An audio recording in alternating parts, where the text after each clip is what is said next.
Her boss kissed her in the car. Not some quick little peck on the cheek you could mistake for polite. No, this was full-on, lips to lips, deliberate.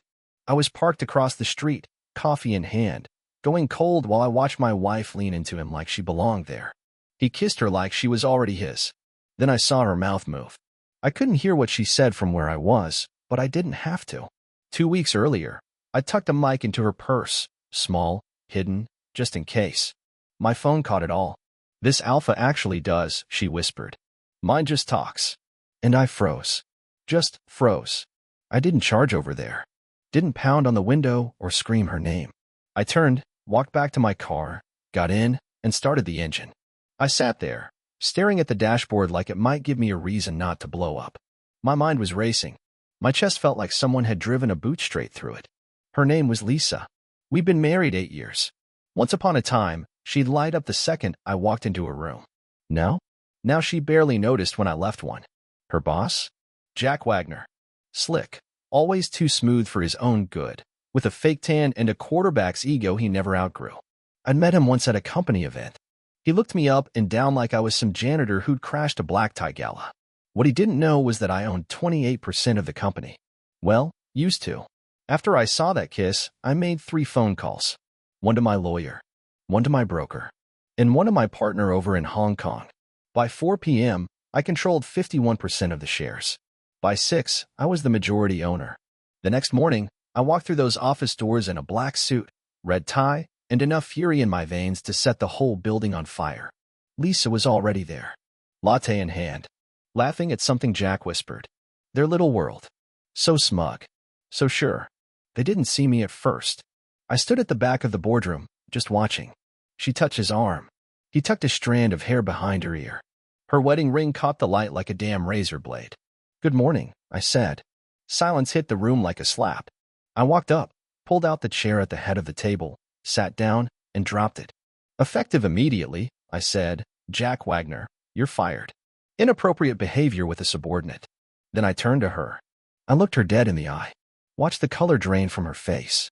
"And Lisa," I said, "you're terminated too for breaching both company policy and our marriage." She laughed. Actually laughed, like this was some kind of bad prank.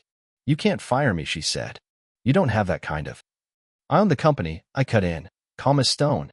Ever watch someone realize, in real time, that they just bet their whole life on a losing hand? Lisa opened her mouth like she had a comeback ready, but then she saw the paperwork. The signatures.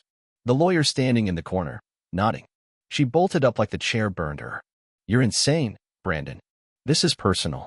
It's illegal. You can't get away with this." I smiled. "Already did." She stormed out. Jack slunk behind her like a dog that had been kicked. Neither of them said a word. Back at the house, it was dead quiet. Too quiet. Her wine glass still sat on the table from the night before. I picked it up, turned it in my hands, saw the smudge of lipstick on the rim, the kind of shade worn by a woman who doesn't respect her vows. I sank into the couch. My whole body was trembling, but not from rage. That had already burned through. This was grief. The heavy kind. This woman, the one who used to kiss me like tomorrow wasn't promised, had purred to another man about being with a real alpha. She didn't know me. Not really. But she would. Because this wasn't over. Hell, this was just the start. Tomorrow, I'd begin the process of scrubbing her name from every legal document she ever touched. Her name off the mortgage. Her name off the car lease. Her name off every account. In one day, she lost her affair partner, her paycheck, and the last of her power. That's what a real alpha does. And come tomorrow, I'd teach her what true regret tastes like. But it didn't start with the kiss. It started with the dress. One I'd never seen before, tight, black, expensive. She wore it on a random Tuesday. Said it was for a confidence boost before a big meeting. The thing hugged her like it was designed to be admired, but not by me. Not anymore. She stopped wearing the necklace I gave her for our anniversary. Started rocking heels again, even though she always said they hurt her feet. She stayed late at the office more often. Deadlines, she'd yawn as she tossed her bag down and barely looked at me. But what really killed me? It wasn't the lies. It was how bad she got at lying. And one night, I finally asked her where she'd been. She blinked too many times. Her shrug came too fast, too rehearsed. "Dinner with Tracy," she said. "You know Tracy." Thing is, I did know Tracy. And I also knew she was in Chicago that whole week visiting her sister. but I didn't say a word. That's the thing about suspicion. It doesn't scream at you. It whispers. And then it starts stacking evidence like bricks in a wall. So I started paying attention. Watching. Tracking. I'm not proud of it, but I needed the truth, and I wasn't gonna get it by playing dumb. I slipped a small mic into her purse. Synced it to my phone. Quiet surveillance. I checked her location every time she said she'd be late. She always pinged in the same office complex. Same spot. Same time. Every night she came home, she went straight for the shower, like she was washing off more than just the day. And she carried this smug kind of silence, like confidence worn as perfume. Then there was that Saturday. She said she had a work brunch. I followed her. Sat across the street from the restaurant in my car, watching. She walked in alone, but she didn't stay alone long. Jack showed up, and they didn't sit at a table. They went straight upstairs to the private lounge. An hour later, they came back down laughing. Her hand brushed across his back. His fingers touched her waist. I gripped the steering wheel until my knuckles turned white. I could have stormed in, could have made a scene, flipped the table. But I wasn't about to turn into some emotional wreck screaming in public. I wanted proof. That's when I hired the private investigator. Within days, I had the evidence, photos from the restaurant, her office, even one of them walking into a hotel together. Still, I kept my mouth shut. I let her keep digging her own grave. The morning before the kiss, she stood curling her hair in front of the mirror. I sat behind her on the edge of the bed, pretending to scroll through my phone. "You look different," I said. She smiled, but not at me, at her reflection. "It's the curls," she said. It wasn't. It was the glow. That dangerous kind of glow. The one that says, "I don't belong to you anymore." When she left that morning, I didn't follow. I already knew the route. I already knew the ending. I waited across the street from Jack's car, sipping my lukewarm coffee, trying not to crush the cup in my hand. Then I saw it. The kiss. The whisper. "This alpha acts," she said. "Mine only talks." It wasn't just cheating. It was humiliation. She didn't just betray me. She mocked me to him. I didn't go home that night. I didn't cry. I didn't scream. I made a plan. People think heartbreak makes you soft. Weak. Nah. Real heartbreak? It sharpens you. Makes you calculate. Turns you into something dangerous. And I was becoming the most dangerous version of myself, the one she'd never see coming. That night, she came home like nothing happened. Like she hadn't just let her boss grope her like some office plaything in a damn parking lot. Like she hadn't whispered words that stabbed through my chest and just sat there, festering. Lisa dropped her purse on the counter, kicked off her heels, and sighed like the day had taken everything out of her. I was already sitting at the dining table, hands clasped, just watching her glide through the kitchen like this was still her castle. "You hungry?" she asked, not even looking at me. I could heat up the lasagna. I didn't respond. She turned around. "You okay?" I nodded slowly. "Yeah, just thinking about work." She smirked. "That's a first."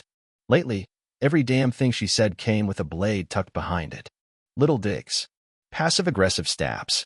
She thought I was blind. That I was soft. That I couldn't see the writing on the wall or wouldn't dare confront her. She forgot who I used to be. "Lisa," I said, keeping my tone steady. "Who's the alpha now?" She froze, mid-pour. Red wine spilled over the rim and dripped onto the counter. "What?" I stood, walked into the living room, picked up the folder I'd left sitting on the couch, and dropped it right in front of her. With a flick, the photos spilled out. Dozens of them. Her and Jack, restaurants, hotel lobbies, that rooftop bar she swore she hated. Her smile in every single shot looked like it belonged to someone I hadn't seen in years. She stared at them for a while. Then came that laugh. Cold. Hollow. That same fake laugh she used whenever she thought she still held the cards. "You actually hired a PI," she said. "Well, that's just pathetic." I didn't say a word. I just stood there, letting the silence crawl all over her skin. She folded her arms, bracing. "Look, Brandon," she started. "Things have been off between us for a while. You've been distant. Always buried in work. I needed—" "Stop," I snapped, voice sharp. "Don't give me that tired speech. Don't pretend this was some mutual drifting apart.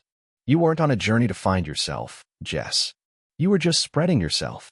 Her face flushed red. "You don't get to judge me," she snapped. "You haven't touched me in months." And now I knew why. I stepped closer. "Because I felt it," I said. "The distance, the cold in your smiles. You were already his." She didn't deny it. She didn't even look ashamed. Lisa had buried her guilt years ago, stuffed it beneath layers of pride and sarcasm so thick nothing could crack it. Instead, she rolled her eyes like I was the one being dramatic. Jack's confident, she said. He doesn't question himself every damn minute. He makes decisions. He acts. I nodded slowly. So, to you, that makes him an alpha? She lifted her chin, defiant. I know he is. I smiled, slow and deliberate. He was. Her eyebrows pinched together. What the hell does that mean? I bought the company, I said. It's mine now. As of this morning, Jack Wagner is unemployed. I paused. And so are you. The room went dead quiet. You could hear the hallway clock ticking like a countdown. Her mouth opened, then shut again. She blinked like her brain couldn't catch up to the words. She wasn't used to losing. Then she blew. You vindictive little man, she hissed. You think firing us makes you powerful? This is abuse, Brandon. I'll sue. I'll ruin you. I took a slow step toward her and locked eyes. Solid, unshaken. No, Lisa. You ruined yourself. I just cut the cord. Then came the slap. It wasn't strong. It wasn't surprising. It was desperation, plain and simple. And it would be the last thing she ever did to me while wearing that ring. I turned and walked upstairs, not bothering to say another word. She screamed behind me. Something glass shattered against the wall. I didn't flinch. I'd already shattered on the inside. I didn't sleep that night. Not because I couldn't, but because I didn't want to. Sleep felt too soft, too forgiving. I wasn't ready for peace. Just quiet. The kind of quiet that follows an explosion. Downstairs, I heard her pacing, bare feet thumping against the hardwood in restless circles. She wasn't crying, wasn't pleading. She was plotting, probably trying to figure out how to spin it all in her favor. But it was already too late. By morning, I'd frozen every shared account, looped in my attorney, left the divorce papers on the kitchen counter, right beside a yellow sticky note that read, I loved you until you spit on it. I expected chaos, a tantrum, maybe some last-ditch apology. But what I got was worse, indifference. When I came down to grab my keys, she was seated at the table, legs crossed, sipping coffee like it was just another peaceful morning.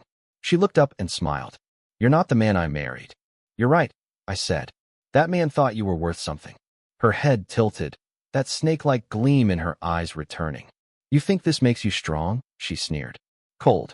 Untouchable. You're just a bitter little boy with a bank account. I didn't answer. Didn't need to. The silence spoke louder than her insults ever could, and she was bleeding status with every second that passed. Her phone buzzed. Probably Jack. She glanced at the screen, then flipped it face down like it meant nothing. Interesting, she muttered. You think this is over? She leaned forward, a twisted little smirk on her lips. I know your habits, Brandon. I know what you fear. I could destroy you. I stepped closer again. Calm voice. Heart like fire. You don't even know who you are anymore, I said. You're just a pretty face someone else made valuable. And now? You're nothing. I walked past her, didn't look back. Left the house like it didn't belong to her anymore, because it didn't. That day at the office felt different. Whispers trailed behind me like smoke. People knew something had happened. They just didn't know how deep the cut went. I called for an emergency board meeting, sat at the head of the table, and for the first time in weeks, I felt still. Effective immediately, I began, we're launching a full HR audit. Every department, every manager. I looked around. I want transparency. I want accountability. And above all, I want loyalty. Heads nodded. Some faces turned pale. Good. They needed to feel it. Later, back in my office, I opened the drawer with our wedding photo. Me and Lisa smiling like idiots on a perfect day that never lasted. I stared at it for a long time. Her smile. My arm around her. A lie frozen in time. Then I shredded it. Piece by piece. That night, she didn't come home. No note. No call. Just absence. And for the first time in a long while, I didn't care. I sat out on the balcony, glass of whiskey in hand, watching the city breathe beneath the skyline. I thought about the way she used to laugh at my dumb jokes. The way she'd hold me tight after nightmares. The way she once whispered, "You're my home." But none of it mattered now. She threw it all away. For a thrill, for her ego, for the shallow approval of a man who couldn't even keep his job for a full day. That was the part that cut deep, the emotional side. But now came the cold part. She lit a match and torched everything we built, and I was ready to burn her little castle to the ground with it. 3 days. That's how long the silence lasted. 3 days without the house. 3 days without the job. 3 days without the illusion that she still had any control. On the fourth morning, she came knocking, hard, like she had a badge and a warrant. I opened the door slowly, coffee in one hand, towel draped around my neck, sweat still clinging to my skin from a 5-mile run. Her eyes were red, but dry, hair tied back, barely a trace of makeup. This wasn't the version of Lisa who turned arguments into Broadway auditions. This was the raw one, the one with no mask left to wear. "We need to talk," she said. I didn't respond, just stepped aside. She walked in like the place still belonged to her, her eyes scanning the furniture like maybe the sofa would speak on her behalf. "I talked to HR," she started. "They said there's no severance, that the termination is final." "That's right," I said, perching on the armrest of the couch. "You broke several policies. You used your position to cover up a personal relationship, on the clock, in company spaces. You're enjoying this," she snapped. I leaned in just slightly. "You know what I would have enjoyed? Loyalty." She started pacing in front of me, like a lioness in a too small cage. "I gave you years of my life," she said. "I stood by you when no one else did. When the startup tanked, twice, I was there. And I never forgot that," I said, voice steady. "But none of that gives you a pass to throw it all away for a cheap thrill in the back of a car." Her jaw clenched. "It wasn't cheap."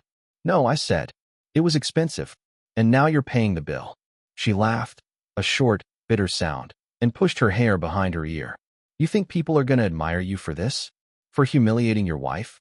For firing a man just because you couldn't handle the truth?" "I didn't fire Jack because of the truth," I said, rising from the couch. "I fired him because he was reckless, because he let his zipper make decisions his brain should have handled. And you," I paused, "you were the collateral damage." That one landed. She blinked, hard, like the words punched the air out of her. I walked to the drawer, pulled out an envelope. Thick, heavy. "These are the divorce papers," I said, setting it on the table in front of her. "Inside is a financial agreement that's more than fair, all things considered. If you want to fight it," I added, "go right ahead. But just know, I have everything. The photos, the recordings, the emails." I looked her dead in the eye. "I don't lose, Lisa." She stared at the envelope like it might explode. "I loved you," I said quietly. "But you chose chaos. And now you're drowning in it." She picked up the envelope and headed toward the door. Before stepping out, she turned around. Her voice was sharp, but her eyes were glassy. "You'll regret this," she whispered. I tilted my head. "No, I regret not seeing who you really were a hell of a lot sooner." She left, and that was the last time she ever walked into my house. The next few days blurred together, signatures, calls, transferring assets. I had the locks changed. Took her name off every utility, every bank account, every car title. I brought in a PR firm to handle the office whispers, told them to keep it clean. No gossip, no public spectacle, no revenge circus. She vanished from the company website like a deleted typo. Just a shadow where a name used to be, one no one dared mention. As for Jack, he tried to sue. Lasted about a week, until his own texts leaked. I didn't leak them, but I didn't stop them, either. Karma's a mirror. Smash it, and you bleed. There's a strange stillness that follows destruction. Not peace, not relief, just silence. The kind of silence where you sit in your own house, staring at familiar walls, and start to wonder how much of your life was real and how much was just good lighting on a bad script. After Lisa was gone, after the divorce was official, signed, stamped, fed into the system like a dead file, I went upstairs to what used to be our bedroom. I sat on the floor and stared at her side of the closet. The hangers swayed like ribs. Her scent still lingered, soft, but sharp, cruel. I could have boxed up all her stuff, burned it, scattered the ashes, and posted the video online like some bitter war cry. But I didn't. I kept one thing, a photo. Not of us. Just her. She was standing on a bridge in Paris, smiling at the wind like the world hadn't touched her yet. That was before the lies. Before the whispers about alphas. Before the betrayal. I stared at that picture for an hour straight. Then I folded it in half and tucked it behind the mirror. Not destroyed.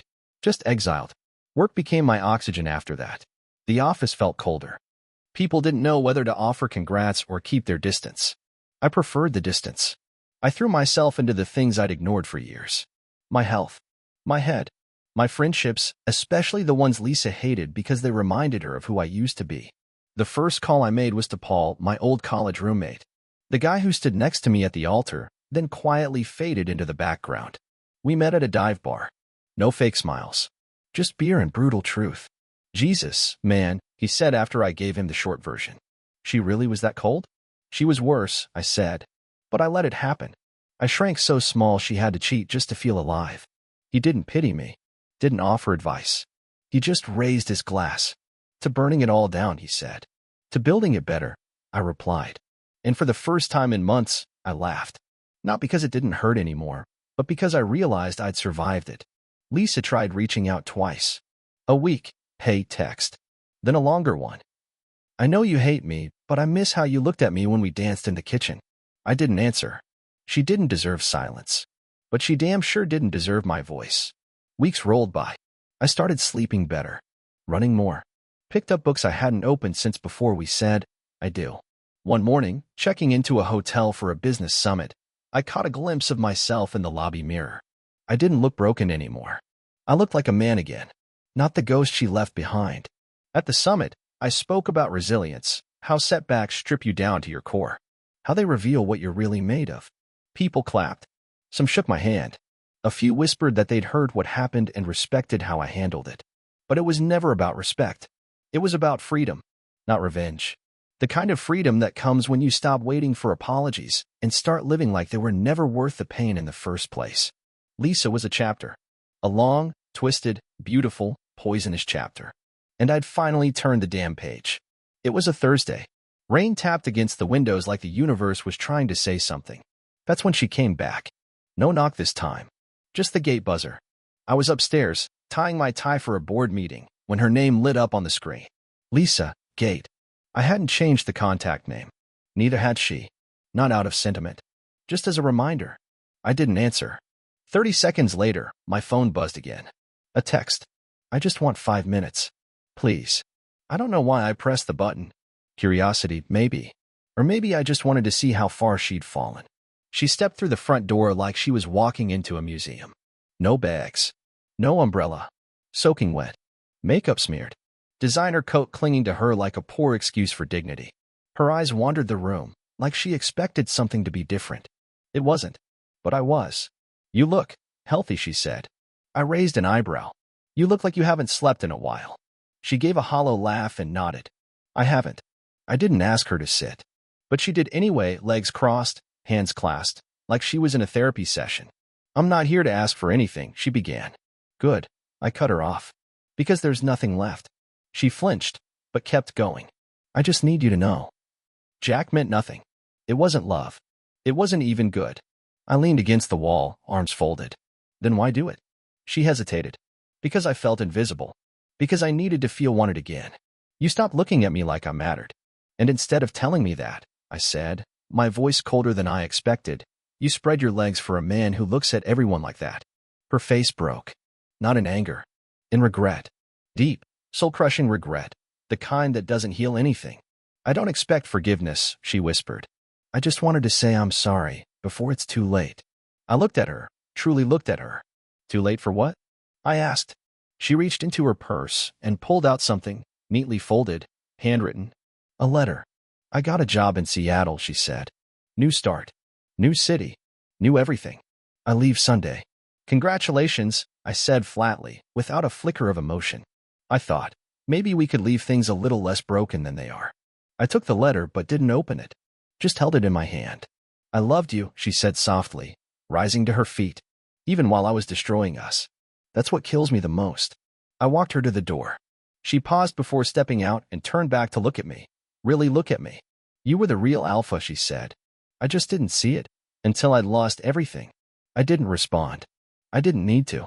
She stepped outside, and the door shut behind her with the heavy finality of a vault ceiling shut. I stood there staring at the letter for a long while.